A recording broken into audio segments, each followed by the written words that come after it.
예, 금일 발표를 맡게 된 어, 바이오지원 팀의 허진회라고 합니다. 뭐 명,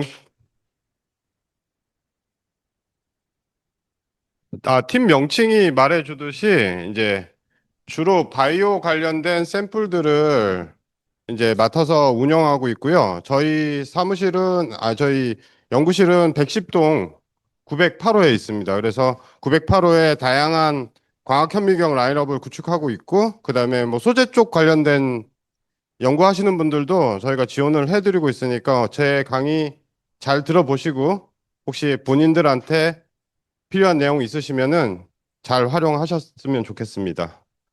금일 주제는 이제 주로 이제 현미경 관련된 내용으로 광학 현미경, 이제 현미경도 분야가 되게 여러 가지가 있습니다. 그냥 일반적인 광학 현미경, 그리고 뭐 전자 현미경, 기타 등등 여러 가지가 있는데, 그러면 제가 소개해드릴 광학 현미경은 과연 어떤 거냐라고 간단하게 먼저 말씀드리면은, 저희가 이제 이 학교 오시기 전에, 대학교 오시기 전에 초등학교 때나 중학교 때 저희가 이제 주로 양파 껍질 같은 것도 보셨어요. 그 보셨던 현미경이 이제 광학 현미경입니다. 그래서 그 광학 현미경을 활용해서 찍는데요. 근데 바이오에서는 이제 그 광학 현미경을 또 어떻게 활용을 하냐라고 했을 때, 이 개구리 사진이 마음에 안 드시는 분이 좀 계시는 것 같은데, 어떻게 활용하냐고 봤을 때 저희가 이제 형광이라는 물질을 활용을 합니다. 그래서 형광이라는 물질을 활용을 하면은 사실은 어떤 어떻게 활용할 수 있냐라고 하면은, 저희가 세포 안에는 되게 여러 가지 소기관들이 있습니다. 그 소기관들을 각각 이제 저희가 타겟팅 한다고 하죠. 거기에 염색을 하고 싶은데 거기만 염색이 가능하냐라고 했을 때 형광을 활용하시면은 그게 염색이 가능하세요. 그래서 여기서 보시면은 뭐 개구리도 여기 녹색을 띠고 있고, 그다음에 눈 주변은 빨간색을 띠고 있고, 눈동자는 까만색을 띠고 있습니다. 근데 이제 저 이미지는 형광 이미지는 아니지만은, 이렇게 개구리를 표현하듯이 세포도 표현해 줄 수 있다라는 겁니다. 어떻게 표현을 해주냐라고 하면은, 이게 세포 한 장의 사진입니다. 세포 한 장의 사진인데, 여기 제일 하단에 보시면은 이렇게 파란색으로 형광으로 염색되어 있는 부분이 있습니다. 요거 같은 경우는 이제 저희가 핵만 염색한 겁니다. 그래서 핵을 보고 싶을 때는 대체적으로 뭐 핵 염색 관련된 시약을 사용해서 저렇게 염색을 해줍니다. 염색을 하고 나면은 저희가 핵만 염색하실 수가 있고요. 그다음에 여긴 각각 또 다른 소기관들이에요. 각각 다른 소기관들을 또 염색하고 싶어요라고 했을 때는 각각 다른 색깔들을 활용해서 염색을 할 수가 있습니다. 그럼 그 방법은 그럼 어떻게 하냐라고 했을 때, 형광은 안 되고 있어요? 죄송합니다. 지금 줌에 화면이 공유가 안 되고 있어서 잠깐만 세팅 다시 하고 갈게요. 처음부터 해야 돼요? 그건 아니죠.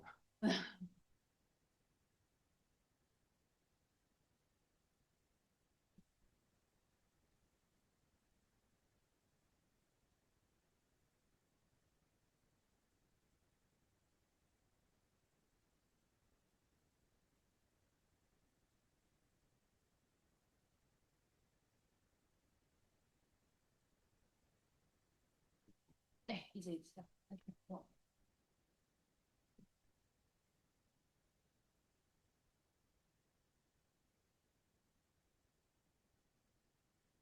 형광이라는 기법을, 아까 지금 말이 끊겼는데요, 사실은 형광이라는 기법을 활용을 하는데, 형광은 이제 기본적으로 여기하고 흡기가 있습니다. 그래서 만약에 저희가 예를 들어서 파란빛을 쏴주면은 녹색빛이 보이고요, 녹색빛을 쏴주면은 빨간색이 보입니다. 그러니까 저희가 이 형광은 또 가시광선 영역대를 활용을 하고요. 저희가 가시광선 영역대는 이제 뒷 차트에서 나오는데, 대략 한 400에서 700 나노 정도 됩니다. 그 사이에 있는 영역대를 사용하고요. 사실은 이 앞쪽은 또 UV라는 영역대, 그 앞에 영역대도 있겠죠. 이 뒤쪽은 이제 IR이라는 영역대를 사용합니다.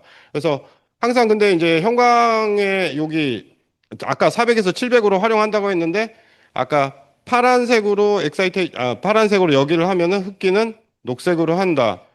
그다음에 뭐 녹색으로 했을 때는 빨간색으로 한다. 이런 식으로 어, 이게 정해져 있습니다. 그 자체를 저희가 아까 앞에서 보셨던 요 이미지에서처럼 스트로크 시프트라는 그 현상이 일어나면서 저희가 형광을 관찰할 수가 있습니다. 간단하게 설명을 드리면요.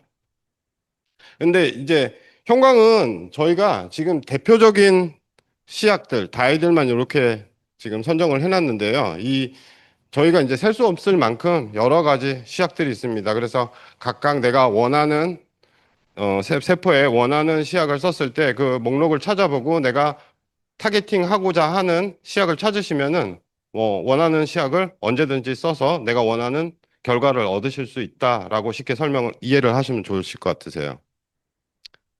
그래서 형광은 크게 그냥 그러면 저희가 뭐 세포에다가 예를 들어서 세포를 키우고 있어요. 세포에다가 형광 물질을 바로 뿌리면은 바로 염색이 되냐라고 했을 때 그 부분도 조금 차이가 있습니다. 그래서 뭐 요거 같은 경우는 이제 고정 샘플을 고정해서 썼을 때는 이렇게 다이렉트하게 하는 방법, 그다음에 인다이렉트하게 하는 방법이 있습니다. 인다이렉트하게 하는 방법은 여기 보면 저희가 항원항체의 방법을 쓰는데 첫 번째 제가 원하는 단백질이 있을 때 단백질에 첫 번째 안티바디를 붙여줍니다. 붙여주고 나면은 얘가 특이적으로 첫 번째 안티바디에만 붙는 세컨더리 두 번째 안티바디를 붙여주면은 얘가 와서 결합을 하게 됩니다. 얘도 마찬가지로 여기에 결합이 되겠죠. 여기만 결합을 합니다. 그러면은 꼭 끝 단자에다가 형광 프로브를 붙여줍니다.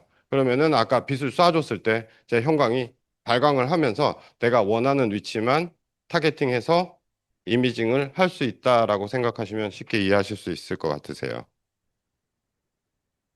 그래서 형광을 이용을 하면은 이런 영상을 찍으실 수가 있습니다. 이거는 제가 그 한 10년 정도 된 것 같은데요.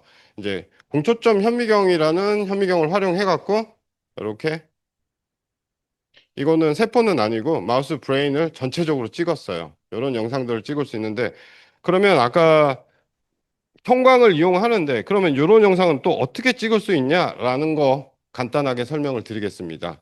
그래서 현미경은 라인업이 아까 뭐 양파 관찰하는 것 말고도 저희 광학 현미경에서도 다양한 라인업이 있습니다. 근데 이제 그 중에 가장 많이 사용하는 현미경이 저희가 공초점 현미경이라고 합니다. 그래서 어 만약에 바이오를 안 하셔도 공초점 현미경은 한 번씩은 들어보셨을 거예요. 그래서 그 공초점 현미경을 활용해서 찍는데요.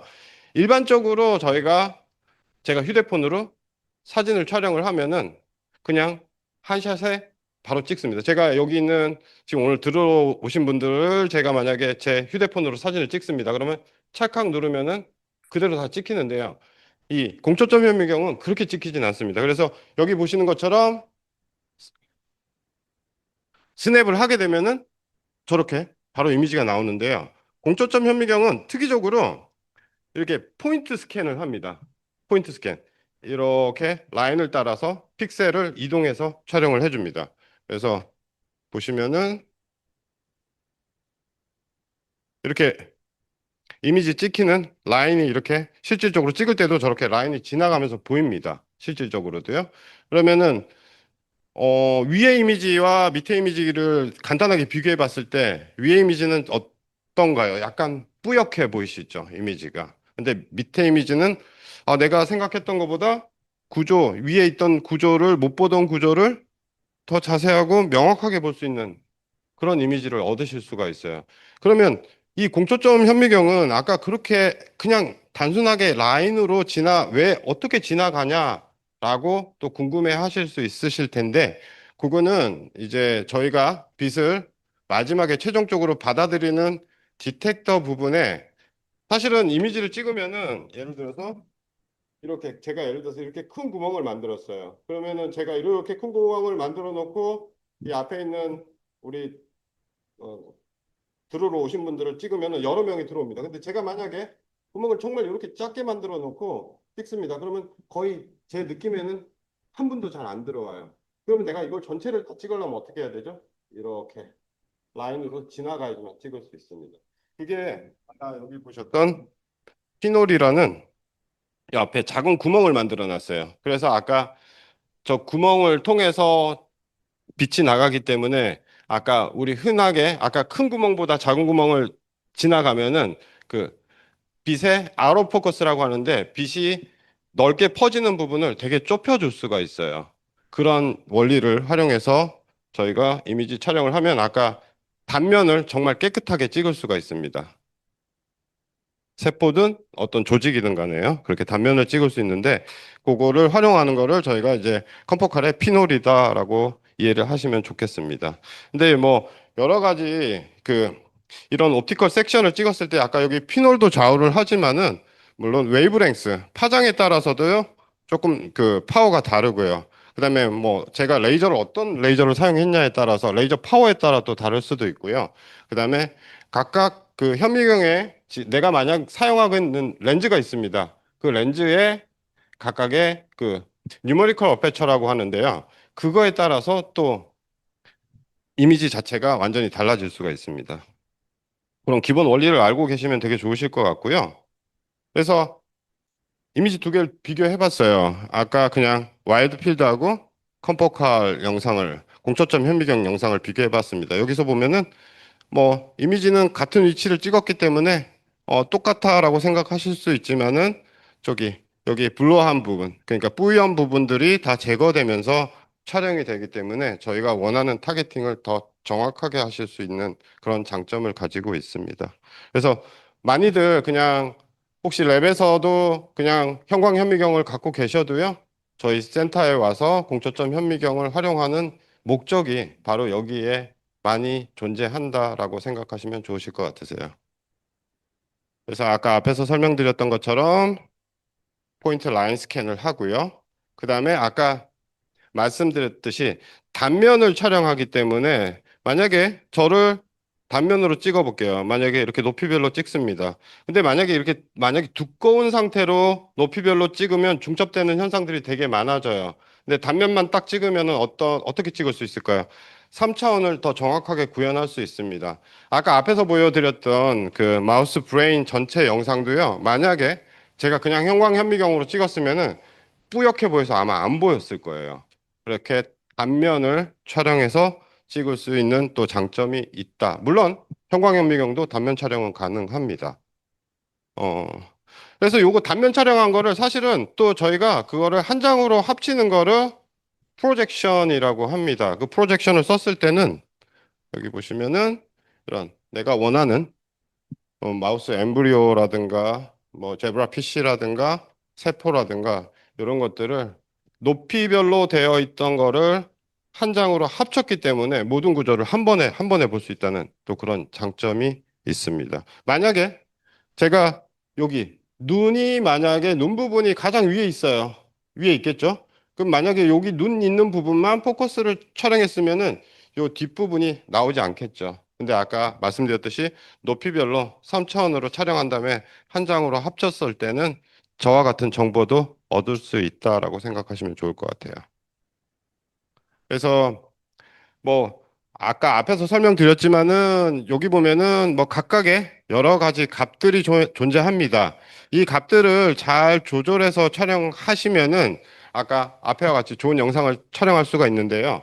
기본적으로 컴포칼 촬영한다 그러면은 컴포칼 같은 경우는 단파장의 레이저를 사용을 합니다. 단파장의 레이저를 사용하고요. 지금 뭐 두 가지 그 형광 다이를 써서 지금 촬영하는 단계인데 요 팩터를 조절해 주고요. 요 팩터 값을 최종적으로 조절해 줄 수 있는 개인 값이라는 게 있습니다. 또 그것도 조절해 주고요. 그다음에 만약에 형광 같은 경우는 또 특징이 이제 만약에 형광 시약을 뿌려 놓고 그 형광에 대한 와싱이라고 하죠. 깨끗하게 세척을 안 해줬을 경우에는 주변에 형광이 또 남게 됩니다. 형광이 남게 됩니다. 그랬을 경우에는 어쩔 수 없이 될 경우에는 이런 옵셋 값이라는 값을 통해서 저희가 또 조절해 줄 수 있다. 그래서 아까 앞에서 보셨던 것처럼 형광을 찍고 나면 이렇게 백그라운드가 까맣게 나옵니다. 이게 아까 또 컴포컬의 하나의 장점인데요. 주변에 아까 빛을 날려주기 때문에 백그라운드 빛 자체도 없어진다라고 생각하시면 되게 좋으실 것 같아요. 그러면 일단은 아까 앞에서 이제 촬영을 했어요. 그러면 단순하게 저희가 현미경을 통해서 촬영만 원하는 거냐라고 했을 때, 뭐 이미지 이쁘게 찍으려고 하면은 뭐 예를 들어서 제가 앉아 뭐 저도 제가 예쁘게 나오려면 뭐 제가 포즈를 만약에 뭐 V자를 한다거나 뭐 이렇게 하면은 그냥 가만히 서 있는 것보다 낫겠죠. 근데 그렇게 예쁘게 찍으려고 하는 게 아니라 내가 여기서 과학적으로 어떤 정보를 얻어야 되잖아요. 그래서 분석 정보를 얻기 위해서 현미경으로 촬영된 이미지를 분석을 합니다. 물론 크게 저희가 나누는 거는 이제 브라이필드 이미지하고 아까 주로 설명드렸던 이제 형광 이미지가 있는데요. 이 형광 이미지를 통해서 뭐 핵을 내가 촬영한 전체 이미지에서 핵의 개수를 세고 싶어요라고 하면은 그 개수도 셀 수가 있고요. 요번에는 두 번째는 만약에 이 세포의 전체 면적을 세고 싶어요, 면적을 알고 싶어요라고 하면은 그 면적도 알 수가 있습니다. 만약에 죽는 세포라면은 제가 쪼그라들 거예요. 쪼그라들면은 내가 어떤 시약을 쳤는데 세포가 죽고 있어요. 그럼 면적이 작아지겠죠. 그런 정보를 얻으실 수가 있고요. 그다음에 내가 원하는 타겟팅이 잘 됐어요. 형광을 집어넣어서 내가 원하는 만약에 뭐 당뇨 관련된 실험을 해요. 근데 A라는 형광은 당뇨가 걸렸을 때 잘 안 들어가고요. 일반 세포에는 잘 들어가요. 라고 하면 형광에 대한 밝기가 차이가 나겠죠. 그 밝기로 여러 가지 정보를 얻을 수 있습니다. 그럼 그 정보들을 과연 어떻게 얻냐라고 이제 또 제가 대답을 해드려야 되는데 일반적으로 사진을 촬영하면은 저희는 이제 통상적으로 제 눈으로 보는 시야들은 다 칼라 이미지로 보입니다. 칼라 이미지로 보이는데 사실은 칼라로 제가 이미지를 촬영했을 경우 약간의 문제점은 발생은 해요. 아까 빛에 대한 밝기의 정보를 얻을 때요. 만약에 요 빛 자체는 저희가 만약에 칼라 이미지는 이렇게 RGB라고 그래서 세 가지 색깔이 여러 개로 합쳐져 갖고 이런 칼라 이미지를 볼 수가 있어요. 사실은 볼 수가 있는데 그럼 어떻게 촬영을 하냐? 제가 만약에 여기를 또 찍어 볼게요. 찍으면은 요거를 찍은 후에 물론 찍기 전에 요거를 모노 색깔로 처리를 해버립니다.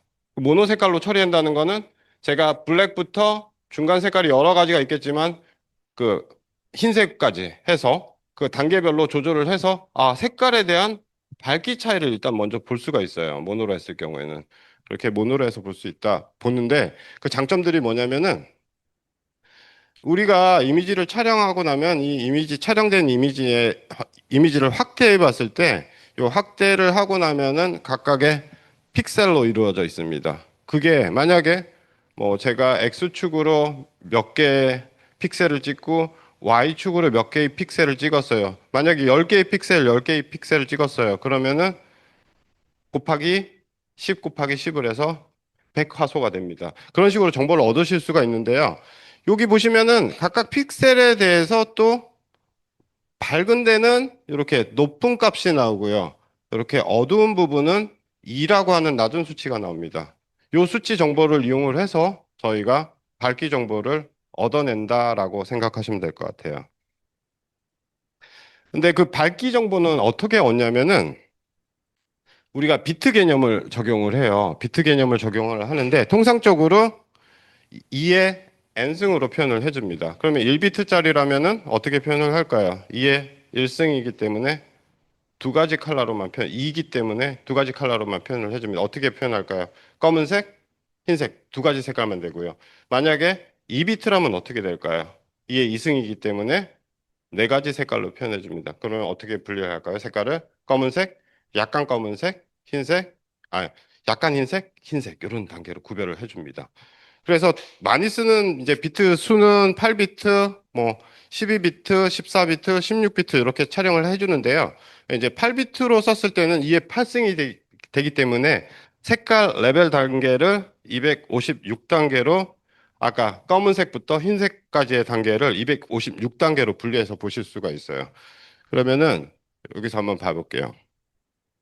이런 이미지가 있습니다. 아까 세포를 촬영했는데 저희가 모노로 처리를 했어요. 모노로 처리를 했는데 여기서 보면은 어두운 부분은 0에 가깝고요. 밝은 부분은 255. 0이 아까 256이라 그랬는데 0이 포함되어 있기 때문에 맥스치가 255가 됩니다. 그럼 요건 몇 비트일까요? 8비트로 촬영한 겁니다. 일단은 8비트로 촬영을 했고요. 여기에 대해서 이제 정보를 얻을 때 저희가 이렇게 요 라인에 대해서 정보를 얻고 싶어요 해서 이렇게 라인을 걷어요.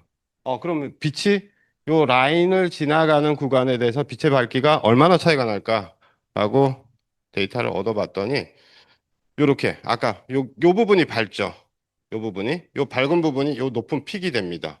그다음에 요 부분은 어둡죠. 요 끝에 부분. 여기는 까만색 부분이에요. 사실은 실질적으로 까만색 부분. 그러니까 백그라운드 부분이니까 수치값이 0에 가까운 값으로 나오게 됩니다. 이렇게 촬영하면 잘 촬영을 한 건데요. 만약에 제가 현미경 조건을 여기 빨간색은 이게 빛이 너무 강하게 들어가서 저희가 현미경 용어로 세츄레이션 됐다고 합니다. 그 세츄레이션 됐다고 하는데 이렇게 빛을 세게 줬을 때는 어떻게 될까요? 너무 강하게 줬기 때문에 이 높은 수치 값에 대한 정보를 정확하게 얻을 수가 없어요. 그래서 저렇게 촬영하는 거는 사실 내 데이터를 얻기에 좋지 않다라고 해석을 하시면 좋으실 것 같아요. 그럼 만약에 역으로 너무 어둡게 찍었어요. 너무 어둡게 찍으면은 아까 255까지 표현할 수가 있다고 했는데 이 다이나믹 레인지가 너무 수치가 낮아져 버립니다. 이렇게 설정을 해 놓으면은 내가 이미 물론 여러 개의 샘플을 비교할 때 만약에 컨트롤이 있고 대조군이 있어요. 대조군이 있으면은 물론 이렇게 데이터가 나오실 수도 있어요. 대조군에서는 어둡게 만약에 형광이 염색이 안 됐어. 그러면은 어둡게 나오실 수는 있지만은 아까 조건을 잡으실 때는 만약에 컨트롤로 걔가 가장 강하게 형광이 발현이 돼요. 그럴 경우에는 아까 적절한 수치, 무조건 높게 잡는 게 아니라 적절한 수치로 잡아서 실험을 하시는 게 중요하다라고 설명을 드릴 수 있을 것 같습니다. 그리고 또 한 가지는 아까 뭐 빛을 너무 잘 줬을 때, 그다음에 빛을 너무 약하게 주거나 저희가 이게 아까 촬영할 때 아까 지나간다고 했잖아요. 이걸 너무 빠르게 스캔했을 경우, 내가 시간이 없어서 너무 빠르게 스캔을 할 경우도 있거든요. 그럴 경우에는 이렇게 노이즈가 많이 발생을 하면은 좋은 이미지를 얻으실 수가 없습니다. 그리고 컴포카를 또 다른 기능인데요. 이렇게 저희가 조직 하나를 전체를 찍고 싶어요라고 했을 때는 이렇게 타일 스캔이라는 기능으로 물론 뭐 반도체 칩 같은 경우도 형광을 염색하게 되면은 한 단면만 사실은 내가 막 60배로 촬영하고 싶어요. 그럼 전체 배율은 600배가 될 거예요. 그러면 그 부분만 촬영을 하고 옆에 같이 또 찍고 싶은데 못 찍어요. 그럴 경우에는 이렇게 타일 스캔을 하면은 뭐 확대를 했을 경우에는 또 이렇게 주변에 내가 셀이 더 내가 보고자 하는 영역의 세포도 더 확대해서 하이 퀄리티로 찍을 수도 있고요. 전체 이미지도 얻을 수 있고요.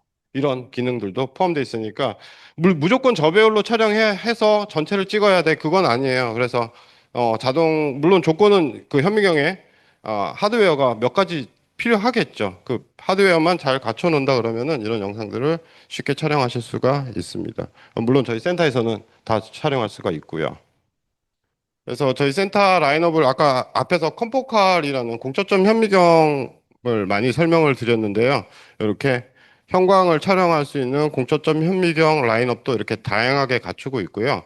그다음에 저희가 컴포칼로 찍었을 때 그러면 해상도는 XY로 얼마가 나올까요? 라고 하면은 현미경은 한 250 나노 정도까지 촬영할 수 있다고 합니다. 물론 전자현미경하고 비교했을 때는 되게 높은 수치죠. 높은 수치인데 그래서 그거를 해결하기 위해서 이제 나온 지 꽤 됐는데 슈퍼 레졸루션이라는 현미경을 가지고 활용을 하면은 아까 250 나노라고 했는데 100 나노 또는 20 나노까지도 광학 현미경으로 촬영할 수 있다라는 정보를 얻어가시면 좋을 것 같아요.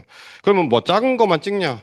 아까 말씀드렸듯이 뭐 이 초파리 하나를 갖고 왔어요. 그럼 걔를 그냥 한 번에 다 찍고 싶잖아요. 그 좀 큰 사이즈, 밀리미터 사이즈도 찍어야 되잖아요. 그거를 저희가 마크로부터 나노까지 현미경으로 촬영할 수 있다라고 이해를 하시면 좋을 것 같아요.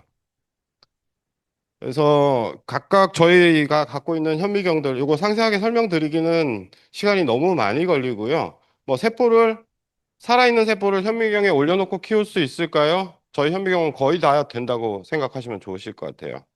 뭐 그런 기능들. 그다음에 칼라로 촬영할 수 있는 현미경은 있나요? 라고 했을 때 그 수는 그렇게 많지는 않아요. 아까 말씀드렸듯이 저희가 촬영하는 기법 자체가 아까 비트를 써서 아까 앞에 설명드렸어요. 모노로 찍는다고 했어요. 대부분 모노로 촬영을 합니다. 그렇게 이해를 하시면 좋을 것 같고요. 그래서 앞에서 설명 한 번 더 드렸었는데 좀 큰 사이즈 같은 경우는 이렇게 스테레오 현미경으로 촬영을 할 수가 있고요. 그러면 광학 현미경은 어디까지야? 라고 했을 때 여기 라인까지 촬영할 수가 있습니다. 그 밑에 일들은 아까 설명드렸듯이 전자현미경 쪽에서 수행을 하게 되어 있습니다. 그래서 그 이상 촬영하고 싶으면은 저희 쪽에서는 불가능하다. 근데 장점은 또 뭐 있을까요? 저희는 뭐 진공이나 이런 특별한 조건이 필요 없어요. 수용액 상태에서도 촬영할 수 있어요. 그런 아이디어만 있다 그러면은 일반적으로 바이오 샘플 아니더라도 그냥 어떤 칩이라든가 어떤 소재 이런 거를 촬영할 때도 사실은 형광만 입힐 수 있다 그러면은 아까 요 레벨까지는 쉽게 촬영할 수 있다라고 생각하시면 되게 쉬우실 것 같아요. 그래서 아까 설명드렸는데 한 번 더 요약해 드릴게요. 그 CLSM이라는 게 저 아까 공초점 현미경이고요. 레졸루션은 이렇게 나옵니다. 근데 그 밑에 60, 70, 130, 110, 130 이렇게 30 나와 있는데요. 이 레벨까지도 광학 현미경에서 촬영할 수 있다라는 정보를 가져가시면 되게 좋으실 것 같아요. 그러면 저희 현미경 아까 라인업을 앞에서 보여드렸는데 사실은 올해 또 새로운 현미경을 하나 또 도입을 합니다. 근데 기존에는 뭐 저기 저희가 슬라이드 이제 만약에 뭐 병원에서 갖고 온 슬라이드 조직이 있어요. 조직을 전체를 아까 타일 스캔 앞에서 보여드렸잖아요. 그 일을 수행하는 현미경인데 그러면 그거를 수행했을 때 저희는 지금은 4장 정도까지밖에 그것도 수동으로 올려서 하는데요. 지금 이렇게 생긴 현미경을 도입하고 나면은 이 앞에 요거를 로더라고 부릅니다.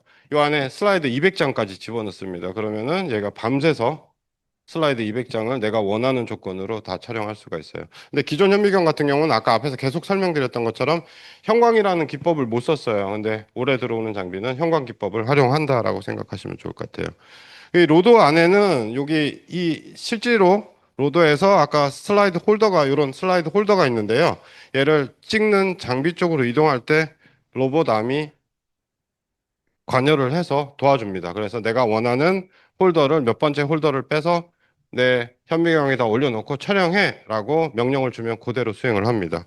그 영상은 여기 뒤에서 보시면은 좀 짧게 크롭해서 왔는데요. 여기 로더 부분이에요. 로더 부분에서 이렇게 내가 원하는 슬라이드를 뺐어요. 빼서 얘가 로봇이 움직입니다. 옆으로 이동을 해서 현미경에 올려놓습니다. 그럼 현미경에서 내가 필요한 위치를 찾아가서 자동으로 제가 설정은 물론 해놓겠죠. 설정을 해놓으면은 이렇게 찾아가서 촬영을 한다. 이런 기능까지도 이제 최근에 현미경에 다 들어간다라고 생각하시면 좋을 것 같아요. 그래서 완전 자동화입니다. 지금 요 현미경도요.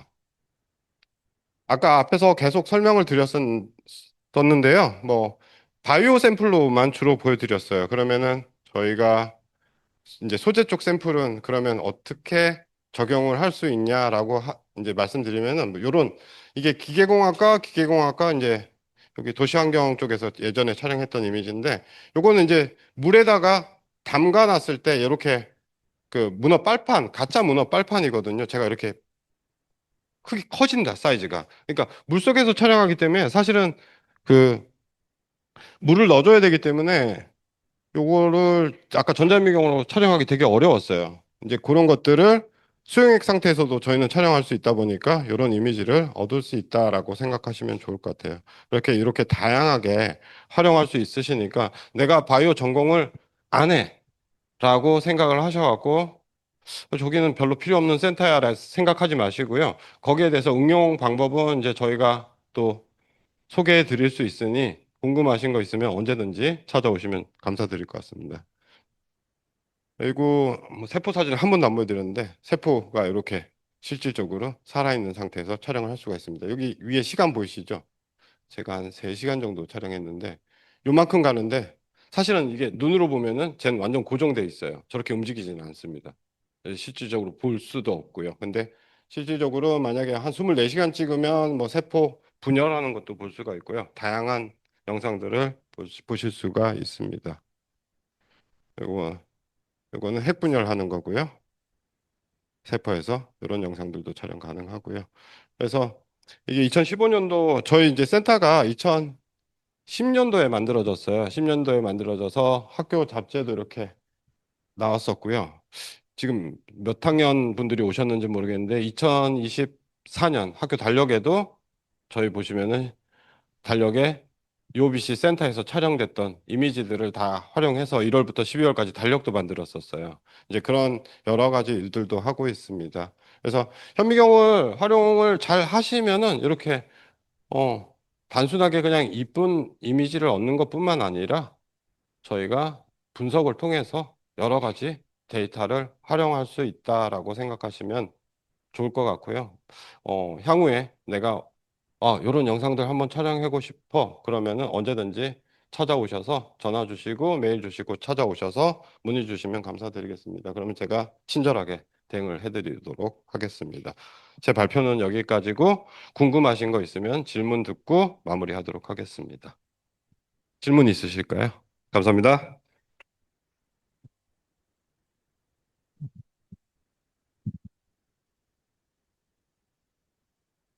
질문 없으면은 아까 말씀드렸듯이 한 5분 정도만 시간 주시면은 아까 일자리 취업 관련된 거를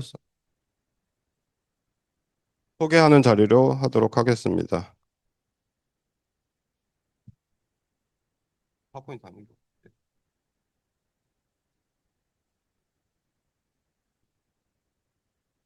이거를 끄고 해. 이해 쓰시는 분들만 나 이거 할 줄 모르는데.